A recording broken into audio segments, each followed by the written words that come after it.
Pane Bože, aby to prešlo. Bomba! Toto je senzácia!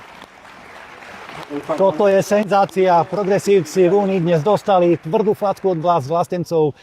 Imigračná politika Európskej únie sa bude prvýkrát v histórii vďaka našim hlasom sprísňovať. Hlasujeme za to, aby boli imigranti na európskych hraniciach okamžite otáčaní a posielaní domov minimálne z tých krajín, ktoré sú teda bezpečné. Hlasujeme za to, aby sme obmedzili tú šialenú migračnú politiku a je choré, že slovenskí progresívci nepodporili tento návrh, pretože očividne úplne zjavne chcú zaplaviť Slovensko a Európu nelegálnymi imigrantmi. Ide o vytvorenie zoznamu tzv. Bezpečných krajín, to znamená krajín, kde imigrantom naozaj nehrozí žiadne nebezpečie.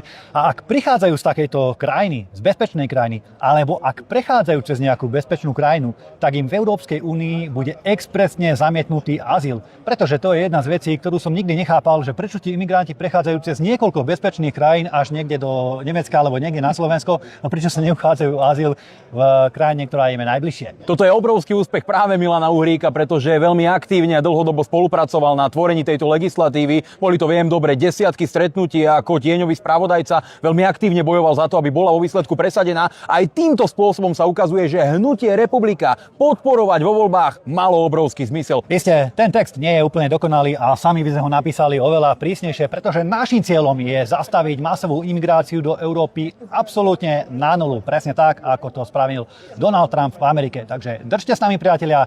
Toto je prvý úspech, ktorý sme dokázali presadiť a v budúcnosti toho bude ešte viac.